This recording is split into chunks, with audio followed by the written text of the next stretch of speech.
Oh, you're just waiting for me? Well, thank you for waiting.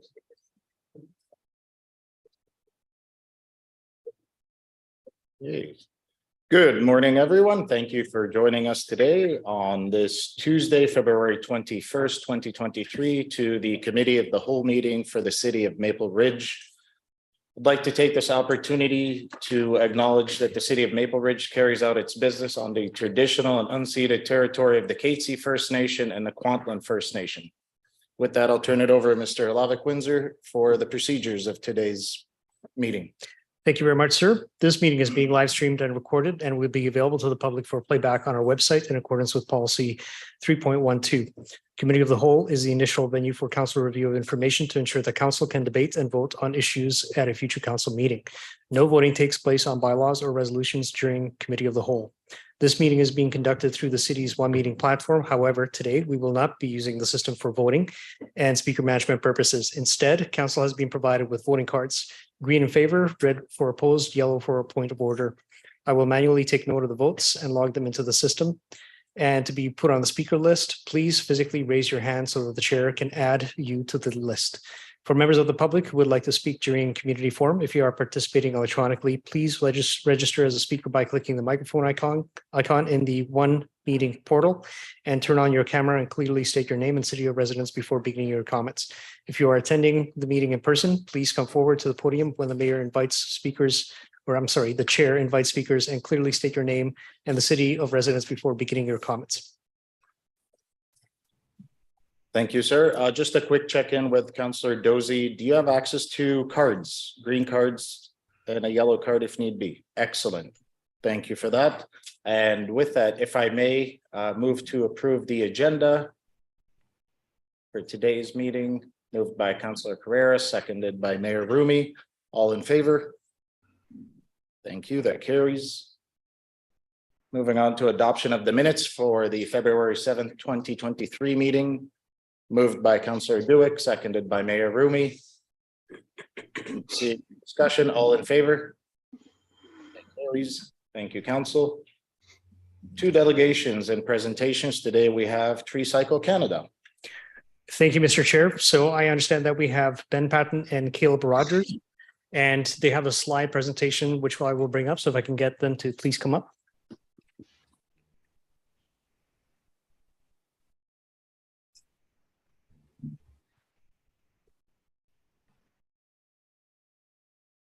Ready.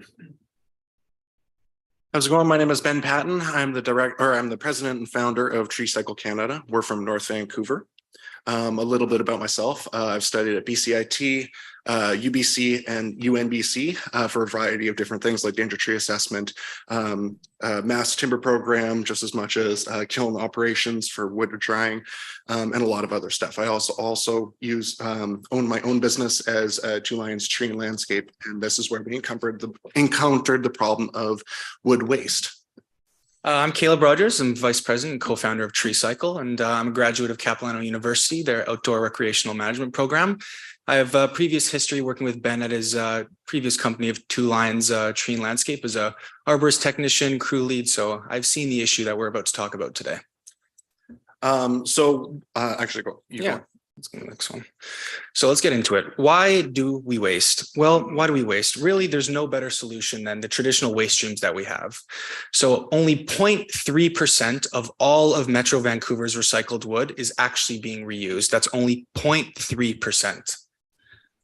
And one of the big things is that this is an unsustainable pattern. When it comes to unsustainable development, we need to look towards solutions that are going to amplify how we can reuse resources and utilize waste. So let's look at the diagram above. We can see the connection between a company's operational success and their environmental stewardship. And there needs to be a big balance between the two to ensure that the three pillars of sustainability are being met. This is people, planet, and profit.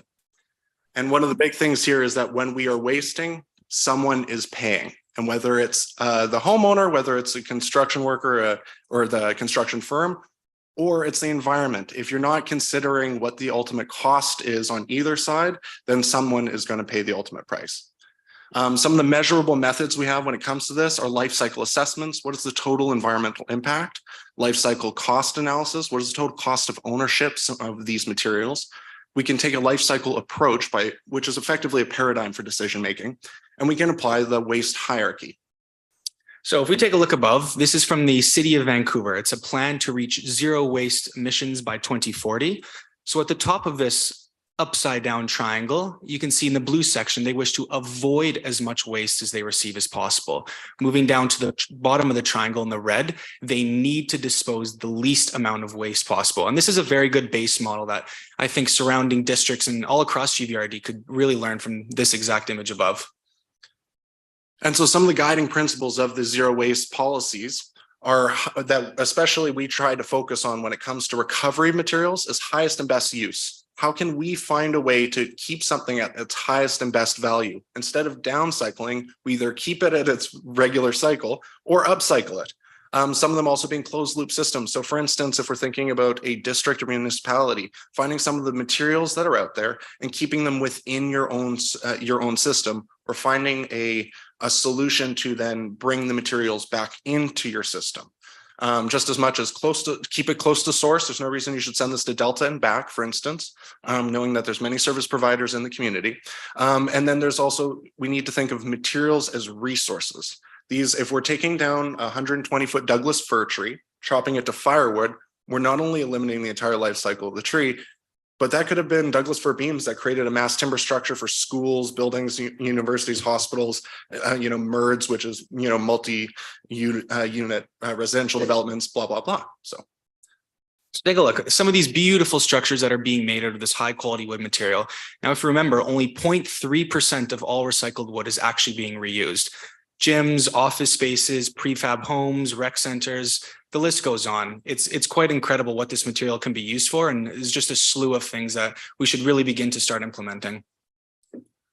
So in the tree removal process, about 90% of trees that are removed are sent to the landfill, just as much as the physical live trees that are still living, shrubs, brush, just as much as the rest of construction waste. We see a considerable amount being unused. And so we've sat here and said, how do we find a way to change that? And to show you what this is I'll let you, Caleb, do that. So if we were to cut this log down to firewood or wood chips and burn it, that would result in a total loss of the carbon captured over its entire lifetime. Instead, we can create this into a wide variety of timber products. These timber products can be built into some of these wood spaces that I showed you in the previous slides. Trapping the carbon in the built environment is one of the strongest ways we have for sustainable development to meet some of these emission-based and waste-based goals that we have. So these are some huge logs that have come down in our local district of North Vancouver. All this wood has come straight from homeowner properties and remanufactured into this reusable timber. At the bottom, we can see all these different types of timber products that we can get from just a log itself. So at Burnaby Hospital, we did a project with VI Tree as a pilot project to showcase how this is possible.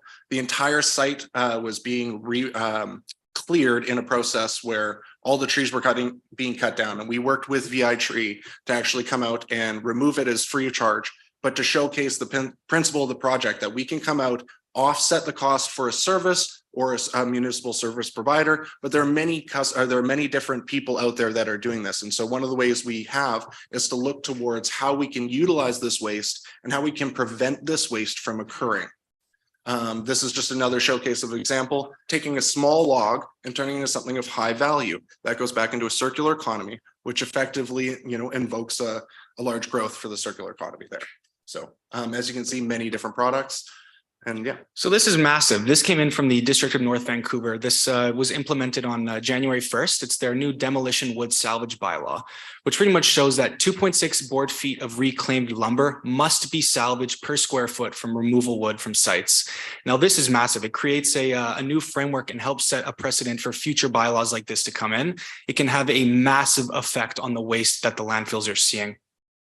And most importantly, it also encourages better behavior. And that's the guiding principle here. And looking forward on how this can be done effectively and actually creating a framework, we can look towards creating a tree protection bylaw that protects all living trees over 8 inches in diameter with against removal without salvage. And then looking towards the triage approach, we can figure out how it's possible, look towards variances in the permitting process, which would then allow homeowners not only the guidance to do the right thing, but then the framework with the teeth to be able to protect the life of these trees instead of them just being chopped down. There's a lot of the legalese that can happen, but we'll leave that experience to you guys. But ultimately, one of the biggest things we can do is help create public awareness campaigns. So homeowners are able to understand there are people out there that do these things, but more importantly, they need to figure out how to do it themselves in a way where we can save these trees in a much more responsible way. So thank you very much. And hopefully if you guys can take a look and reach out to see more. Thank you all. Thank you, gentlemen. And with that, I'll open it up to the floor. Oh, wait, don't go away. Not just yet.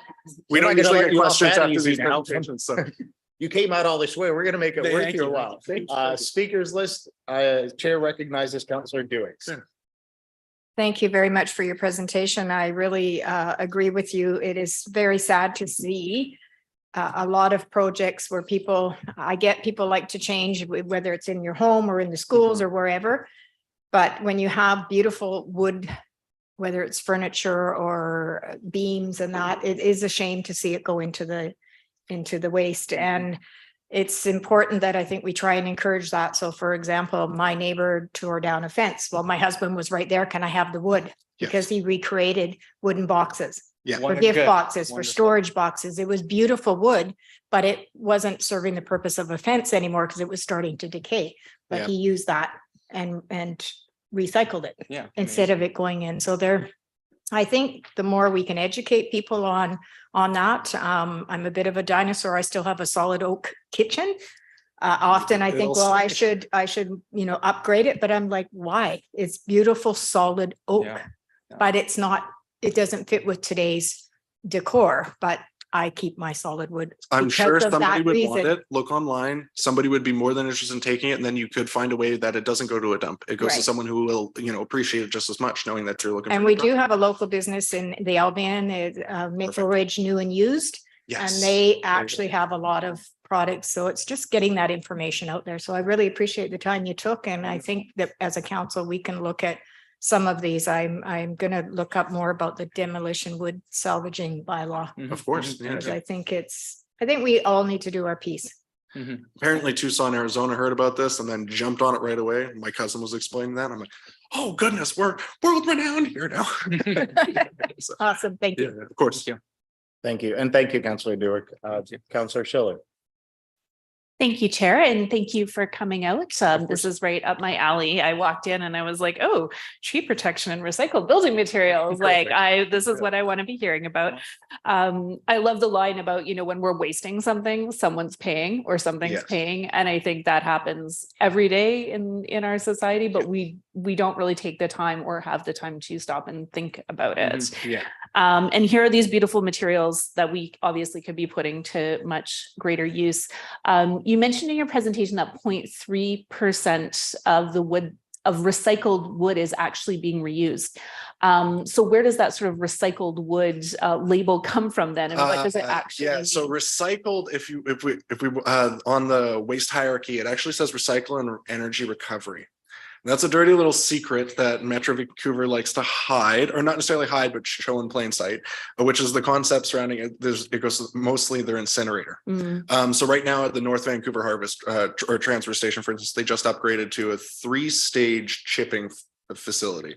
Whereas so to get into the dump, if you bring your old 2x4s, they have to be cut to at maximum 6 feet. Can't bring longer than 6 feet into the dump. So now we're sitting here going, okay, if it's a 12-foot board, you have to cut it in half. You can't use that as a joist for a deck, for instance. You're downgrading the value. But then also it goes straight into a chipper, like right next, literally, a stone throw away. So that giant pile is being cut away, and I'm sitting here going, oh man, we need to rebuild our deck at my house, he knows. So there's so much material you can take or use, but you can't take it. That's already into the system. They've weighed it, done that. But we're sitting here going, that's not to the Metro Vancouver guiding principles of highest and best use, or you know what I mean? So we're sitting here going, okay, how can we help showcase and provide a different solution, or find a different, showcase a different way of doing it? It doesn't have to be us. That's not the point. It's anybody can do it. We're hoping to find that the encouragement out there to suggest, hey, there is a way we can do this. We've proven that this is, proof of product market fit is on the business side, but in this side, it's like the project worked. We found a way where we can do this economically for the homeowner, but anybody who is also out there can do this too. They just need to figure out their own way of doing that. So there are service providers that need to be educated upon that, but once they are, there's no more excuses. You can't just cut a tree down into firewood chunks that's only this long, but round like this. Because the moment it's burned, the moment you've taken the entire life of the tree and just like immediately evaporated it. Right. So we're trying to sit here and go, okay, we know how we can do it, but also we know they can do it too. They choose not to because of cost. Mhm. That's pretty much it in terms of their head. And we're sitting here going, you're saving the dump fees. You just offer that as an offset, and then the arborist can then figure out a solution for that wood, which there are many service providers that do that. So it's a matter of like, okay, there are facilities out there. We just need to get the information out there to be able to have the homeowners have access to that information so Mhm. they can make the choice. But if the framework isn't there, they have no idea what they're doing. No, and I suspect most people just follow along in The a status typical quo. way. So when wood is collected from a homeowner or from like a commercial site, where does it actually go? Like, is that something that you guys offer, is like collecting the wood and storing it somewhere? To explain, in other words, if we streamline the process, I'm trying not to be too businessy, just for everyone. We take and help the homeowners find arborists, or we work with arborists that are already out there. Sometimes they'll just call us up and say, hey, come and grab this. And that's usually because they've had the space to drop it and usually put it down on the ground in a safe, responsible way at full size. Sometimes if it's right next to your home, as everyone knows, you might have a tree right next to your house. That's not going to really, that can work, but sometimes it doesn't. So it has to be a triage situation. So that's where the variance can say, hey, there's no salvageable ability for this in the tree permit process. But by putting it in the tree permit process, it takes one of the TRAC or ISA certified arborists who will come in and do a tree permit, tree report or an arborist report. And then they just have to effectively apply a matrix or matrices to whether or not this is a viable thing. And it's really simple. It's the same kind of process for the demolition, whether or not this is salvageable, because there's sometimes where there's total rot and you can't take all this wood out. There's no Right. reason to. Mhm. So there has to be a variance, right, for the opportunity that this doesn't work. But when it does work, let's make it work. So Exactly. Great. Thank you very much. I Of course. look forward to learning about it more, and it's great to see that North Van is taking the lead. And sometimes that's what you need, is one municipality to get on board and of sort course, of lead the way. you So, guys could beat them to the thank you. punch. yeah. They're not there yet. Thank you all. Thank you very much, gentlemen, Thank you. for the presentation. Much obliged. Thank you. Council, moving right into item under planning and development services, item 5.1. Thank- Mr. Labaquin. Thank you, sir. This is an application, or this is a rezoning amending bylaw to rezone from M3 Business Park Industrial to a comprehensive development CD2-23 zone to permit the development of an existing industrial building, construct one-story industrial building with 7-story office, research and development, and parking structure. And I believe Ms. Safizadeh is going to be doing the presentation. Now, let me just bring it up. Thank you.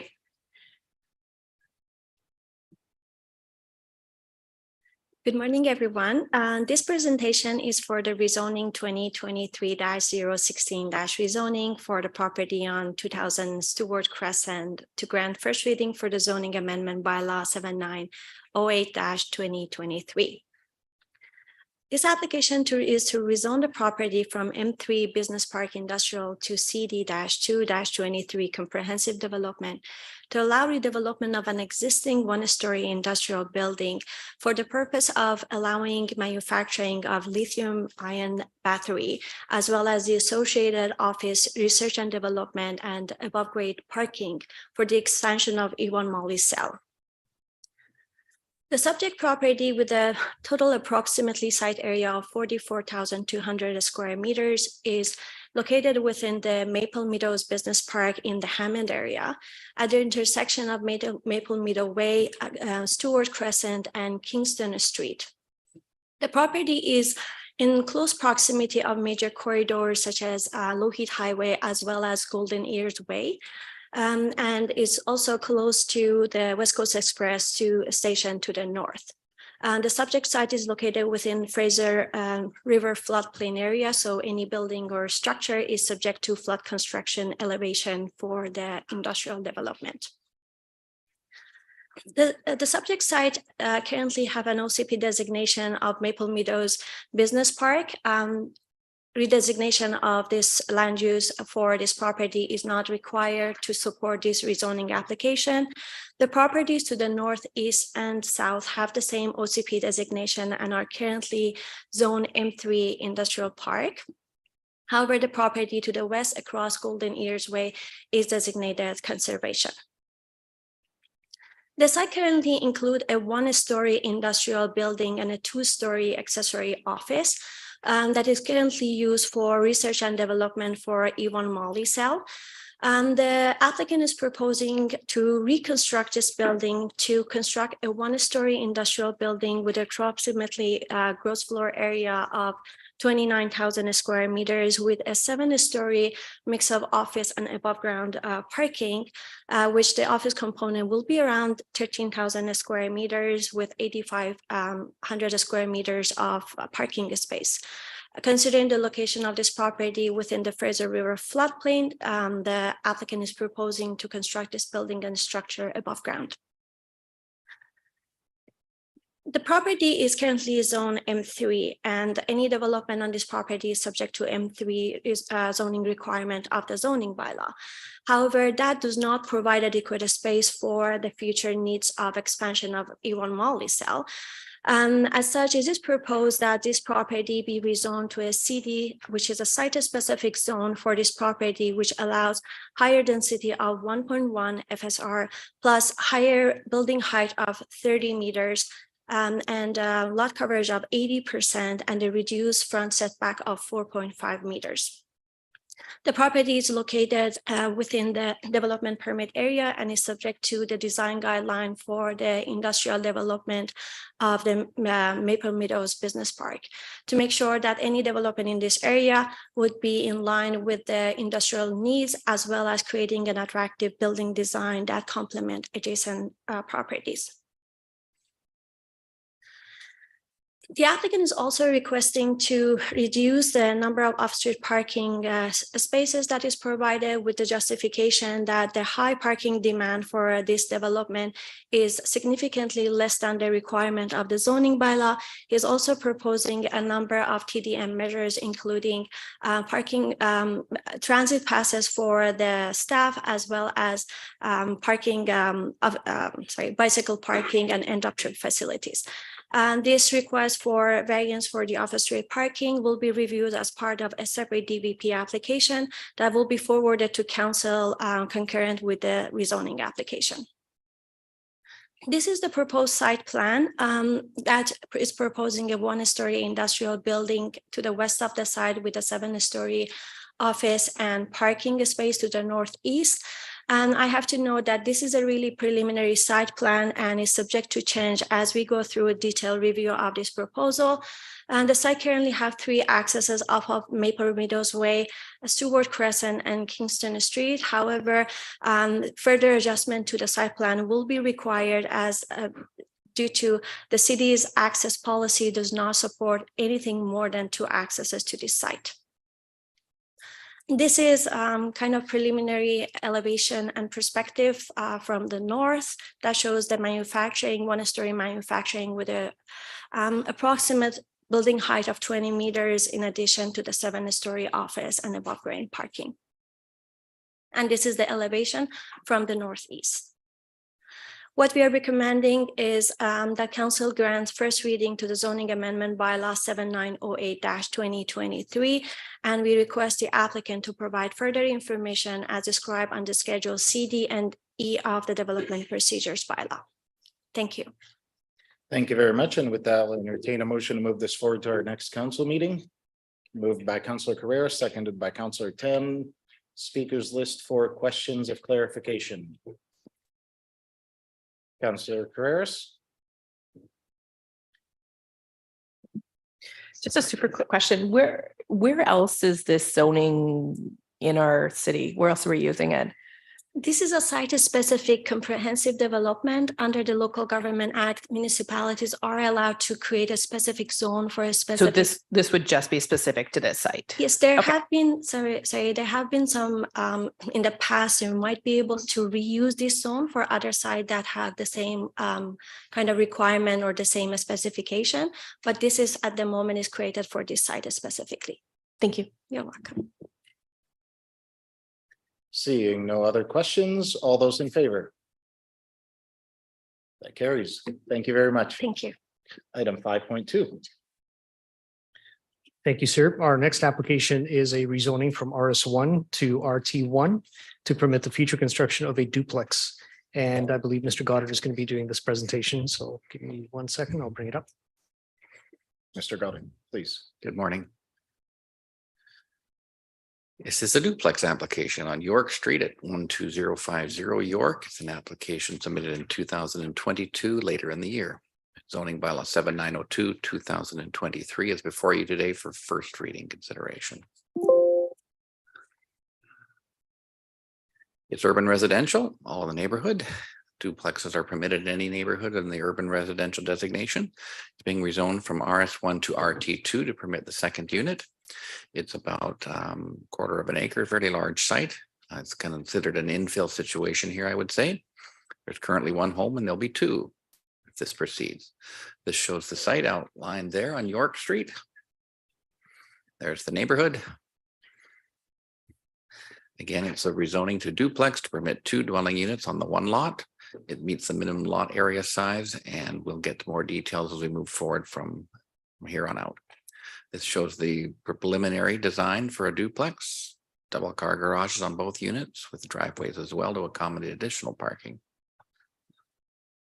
Again, it's only at first reading, but we're going to need another Schedule C, maybe for a variance, I suspect, out of development procedures bylaw. Thank you.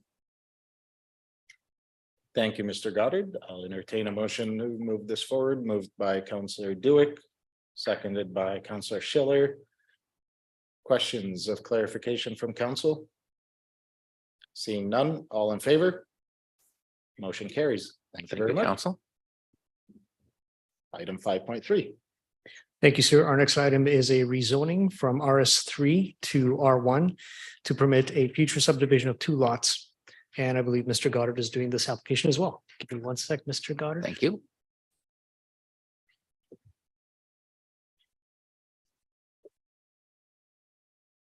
This is a 2-lot split on Glenhurst Street, and again, the application of the year 2020 it was. We're at second reading this evening for this bylaw at 7658 2020.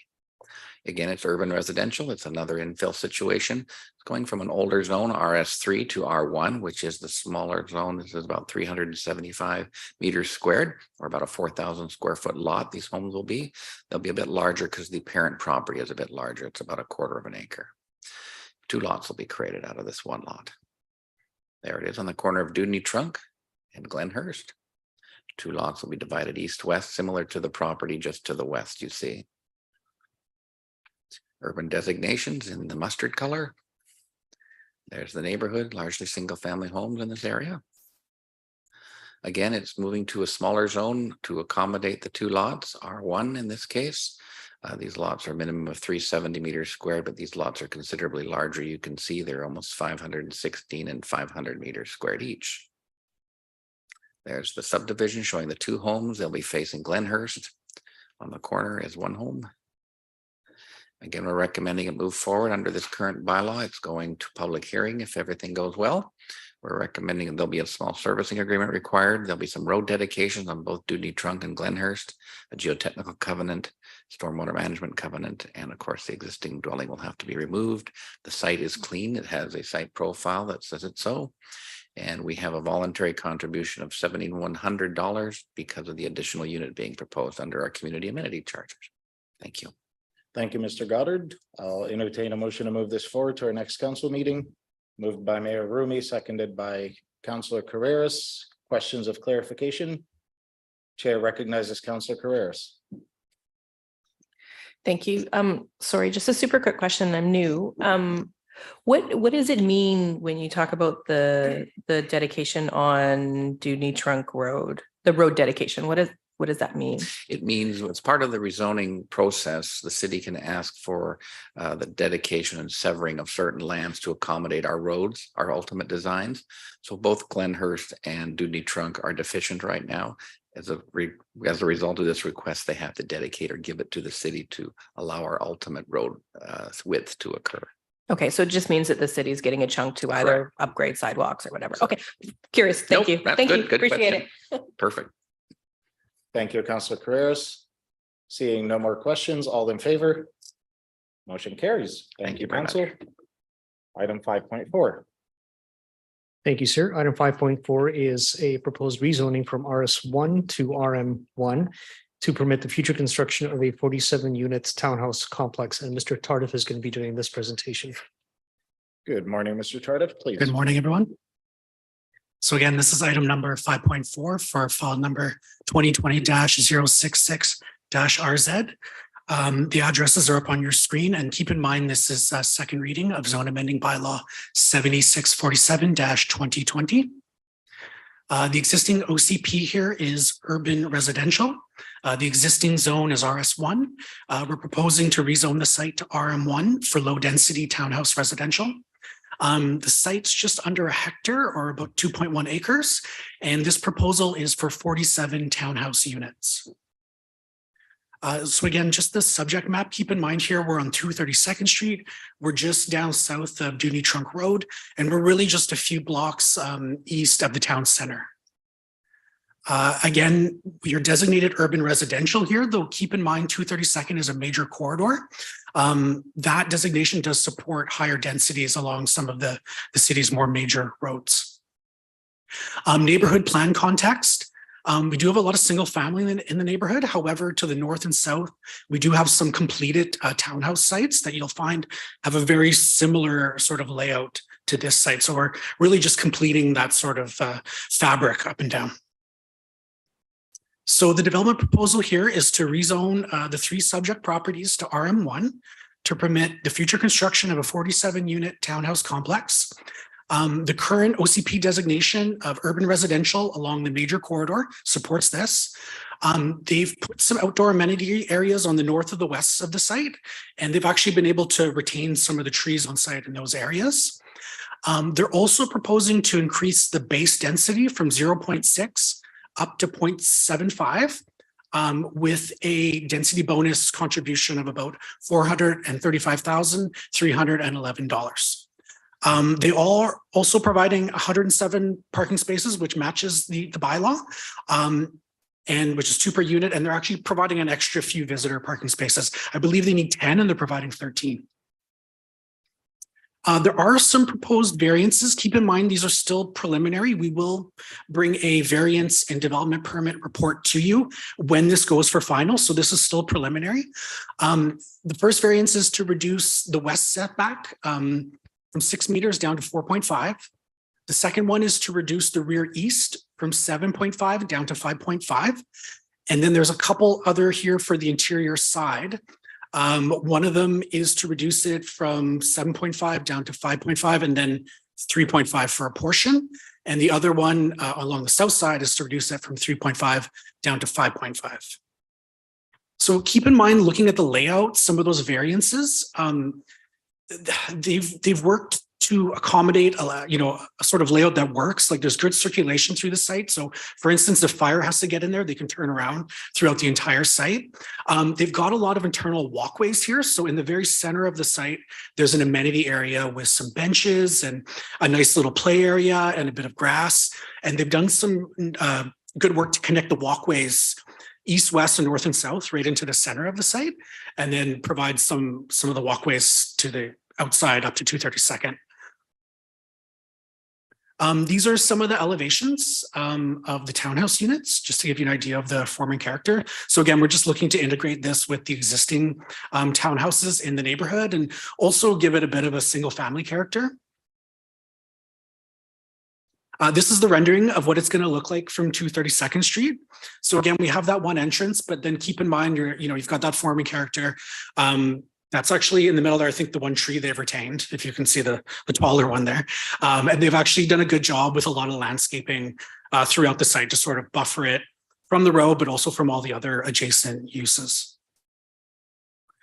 So the report recommendation is basically to grant a second reading to bylaw 7647-2020. I won't go through and read absolutely everything. It is on your screen and in the report. However, we are also looking for the voluntary contribution of $276,900 for the community amenity contribution, and also looking for the contribution for density bonus in the amount of $435,311. I also want to mention, I believe I have the planning consultant online as well, Mr. Dexter Harabi, in case you have any questions of the developer as well. Thank you. Thank you, Mr. Tardif. It's good to see you back. Yeah, I'm glad good to you're see you as feeling well. better. Thank you. With that, I'll entertain a motion to move this forward to our next council meeting. Moved by Councillor Dewitt, seconded by Mayor Rumi. Questions of clarification? Chair recognizes Councillor Carreras. Sorry, it's Councillor Carreras Day. Two quick questions. Sure. One, I'm just curious, because the last one had a big delay between first and second reading too. I'm just curious what creates a 2.5 year delay Yes. between, because a lot, like when we do that, because we do first reading is sort of like, yeah, we think this could fit in this community, but then a lot can happen in 2.5 years. Yes. So is this, let me respond to that. When I'm coming before you, I often think of these things as well. There's the site, I believe, has been resold 2 or 3 times. So I think we're on our 3rd consultant. And so, you know, that's just the nature of the real estate business. Some people will get a project to a certain area and then they'll sell it. So there's been a bit of delay on the site being resold a few times. And then as it comes back to the city each time, there's a bit of delay on our side, right? Because then we might have to refer things out or there might be changes. So I would say it's a little bit on both sides. If I could. and then the other question I have is around the letter from the school district. Yes. And I'm wondering if we can get an updated letter. This letter is from 2020. Yeah. So it came along with the first reading, and a lot has changed in Yes. 2.5 years. Yes. And I know that many of these schools are very, very full. Yeah. And so I'm just curious if we can get updated numbers. What we can definitely do. I don't know if they would be able to get it as quick as next week, but if we got it before public hearing, would that satisfy your questions? And then if we had questions from the public, we could provide them with the updated letter. Would that be sufficient? Yeah, it would be good to Okay. just, and maybe it's something as we move forward that if Yes. something is a 2.5 year delay, Yes. that we need to request the updated No, and I think information. that's- And I think it just comes from my background of being in the school district and knowing Yes. which schools are full and why they're full. Yeah.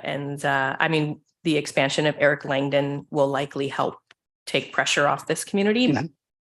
Thank you. Thank you. Thank you, Councillor Carreras. Chair recognizes Councillor Tan. Thank you, Mr. Chair. Appreciate the presentation. Thank you. you. And I'm generally supportive of the land use proposed for this area. 47 townhomes close to the town center fits in with our vision of wanting to create more family units close to the town center. So that's good. Mhm. And my questions are around. So my specific questions are the first one. Could you or could maybe the consultant online speak to the unit mix here? Yes. Do we have Dexter online? I believe he should be there.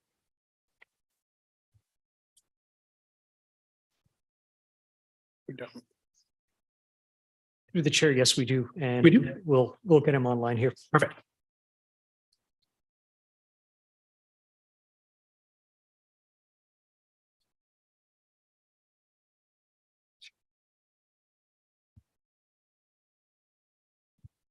Through the chair, we're just asking him to unmute.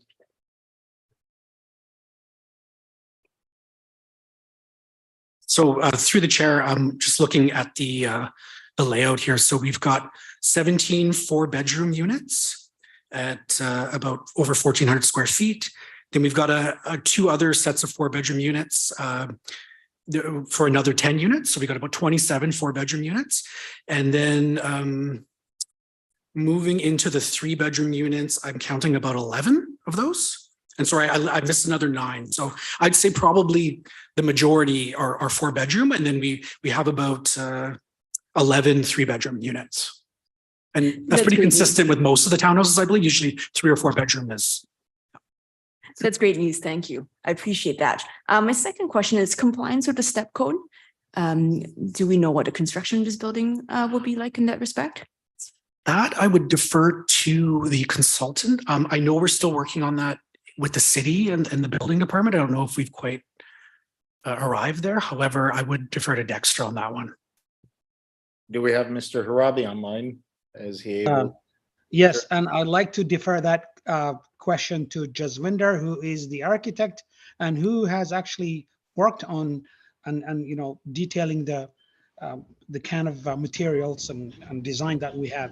Is Jaswinder back online? Yes, Dexter, I'm online now. Thank you very much, everyone, for giving me this opportunity. And with respect to the step code, as Rennie already explained, like we are not there yet, but we will be definitely going to follow the city of Maple Ridge, whatever they are going to recommend during the building permit stage, and that's what we are targeting for. But at the moment, we don't have any specific specific answer with respect to that.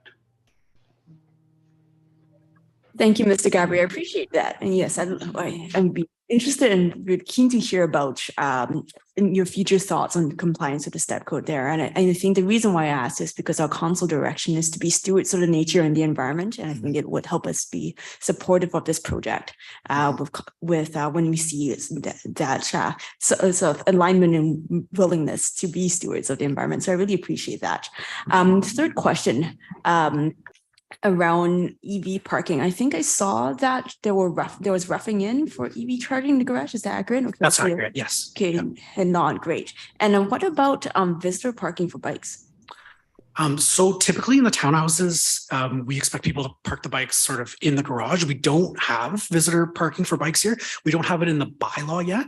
However, we haven't gone to the development permit with this yet. So if that's sort of the direction you'd like to give staff, if that's something you're looking for, then definitely we could explore that before we get to the development permit for the final issuance for this project. Okay, that's helpful. Thank you. And good to hear about the roughing in. Fourth and last question, could we speak a little bit to the tree cover in this project? And the reason why I ask is I understand and suspect that there is limited space here because we're trying to provide units for families, which takes up room. Yeah. And I appreciate that there's maintenance of, I think, a fairly large tree on the property. Yeah. Could we speak a little bit to like the tree cover on the property? Yeah. And Are what we able how to that pop compares? the presentation back home? Well, I just want to do the aerial. We'll look at that. That's kind of pretty accurate of what the site looks like right now. Yeah, perfect. Thank you. Let's go back. Maybe we'll go back a little bit. There we go. Okay.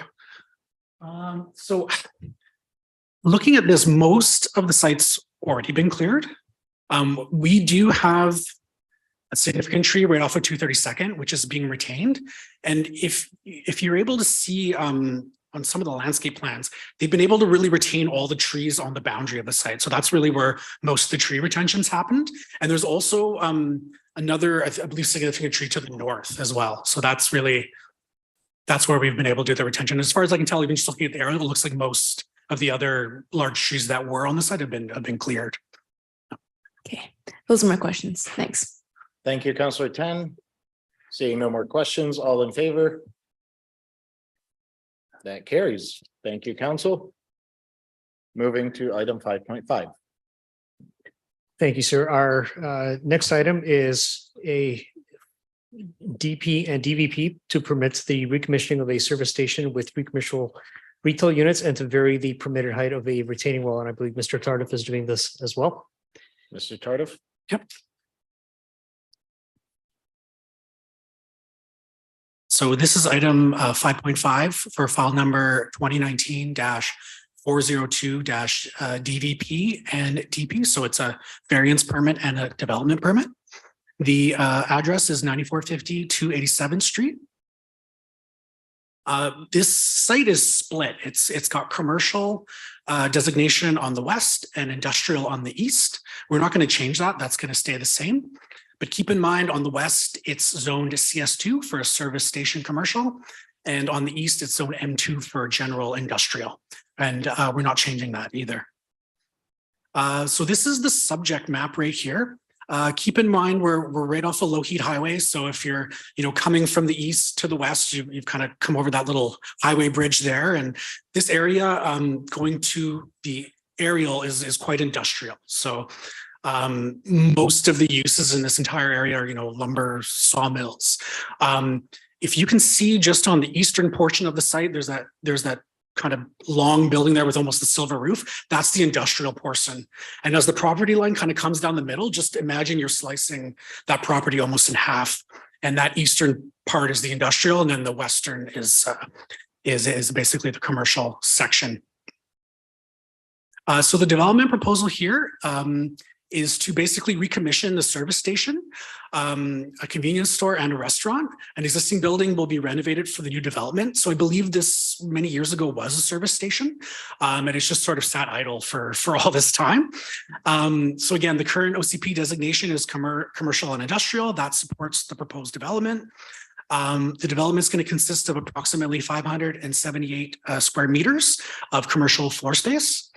The allowable lot coverage is 40%, and they're really using less than 10% on the C2 or CS2 portion of the site. They're also looking for a development variance permit for basically what is a retaining wall just along the northern part of the site. So it's not along Lougheed Highway. It's really going to be on the northern part against some of that other industrial. So as I said, again, the eastern portion of the site's M2, it's under a separate lease and there's no changes to that. That's just going to stay the way it is. Under the parking bylaw, about 29 parking spaces are required. However, they're providing about 46 stalls. The other thing is under our parking bylaw, this is a Tim Hortons as part of it. It would require a drive-through stack of about a 5-car.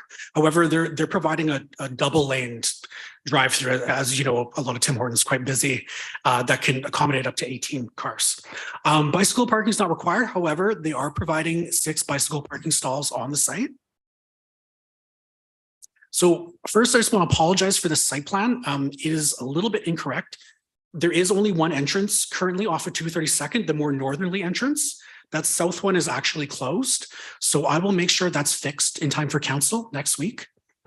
So again, we see the main building there. We're going to have basically, well, there's an intersection there. So vehicles can really do all sorts of movements onto Lougheed Highway, but just imagine you're turning right into the site. There's a commercial refilling as well as the Tim Hortons drive-through, which we can sort of see in there as well. The landscape plan is more accurate. Again, we don't see that second entrance. It's just the entrance on the north. They're going to provide a generous, amount of landscaping, really more around the perimeter of the site. However, they are providing some around the main building as well.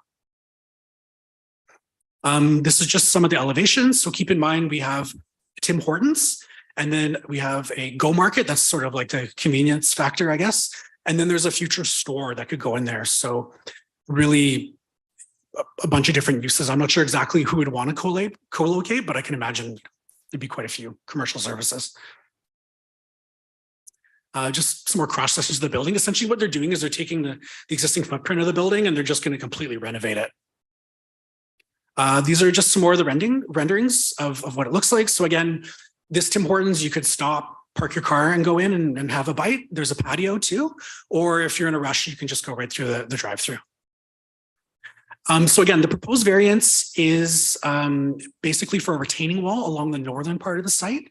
They're looking for increase in the allowable height of a retaining wall from 1.2 meters, just around 4 feet, to 1.64 meters, which is just under 5.5 feet. This is just a cross section of what the retaining wall will look like. And again, that's on the north of the site. We're against that other industrial, so we're not going to be looking at it from Lougheed Highway. So the report recommendation is that the corporate officer be authorized to sign and seal 2019-402 DVP for the property at 9450 287th Street. And further, that the corporate officer be authorized to sign and seal 2019-402 DP respecting the property located at 9450 287th Street. And I believe for this one, I also have Jerry Ilascupes on the line in case there's any questions from the developer as well. Thank you, Mr. Tardif. With that, we'll entertain a motion to move this forward to our next council meeting, moved by Councillor Duick, seconded by Councillor Carreras. And for speakers list, the chair will recognize Councillor Duick. Thank you, Mr. Chair. Minor discrepancy in the report on page 2 under background. It says northeast of the intersection of 128 Avenue and 232. Okay, And that's that's incorrect. definitely not in Yeah. the Ruskin Historical Commercial Area. Thank you. Thank you, Councillor Duick. If I may, I'll add myself to the speakers list. Mr. Tardif, would you be so kind as to please explain to council why we're raising the retaining wall in this case? I would defer that to the applicant. They're a little more familiar with the site grades. I'm not 100% sure why the grades are the way they are, so I might defer that to Jerry if he's online.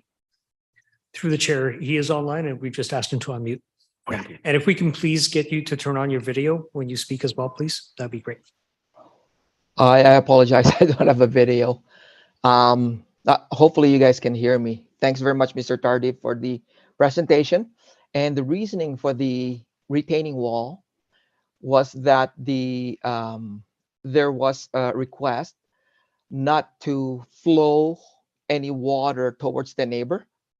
So they asked us to reshape the land so that it flows towards the south of the property.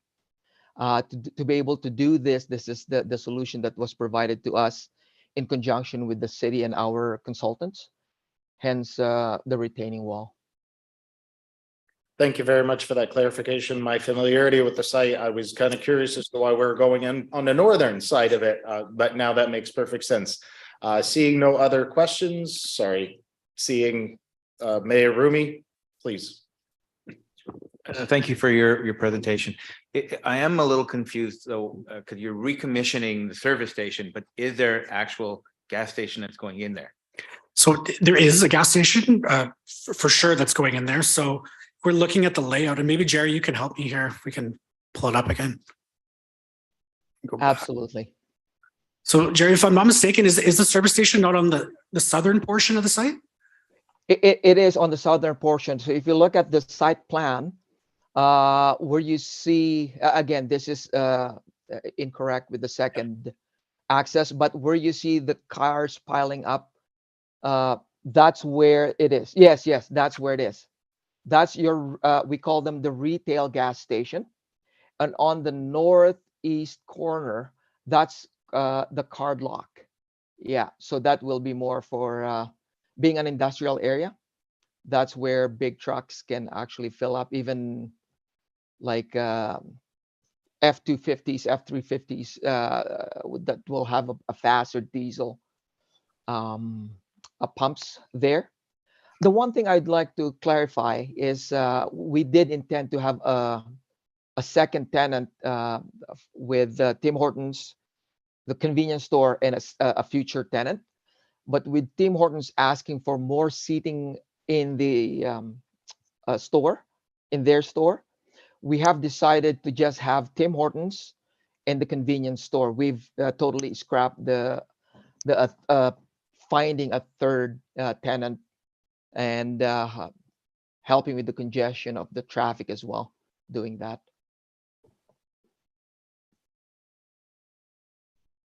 Thank you. The other question is just with all the parking that you have there, any plans on putting a couple of chargers for cars? That I'm not sure. I would defer to the applicant as well. Jerry, did you have any plans for maybe some fast chargers there? We have not, but it's something that we could provision for future. We are, after all, asking for more from BC Hydro for future EV charging opportunities. So we just want to have a bigger transformer so that should this requirement arise, we will have something there that can actually support it. Thank you. Luckily, they're not that far from the den. They can plug right in. Seeing no more questions, all in favor? Thank you, council. That carries. Thank you, Mr. Tardif. Thank you. Seeing no items under engineering services, corporate services, parks and recreation and culture, moving to community forum. Would anyone in chambers have any questions and or comments to mayor and council? Seeing none, anyone online?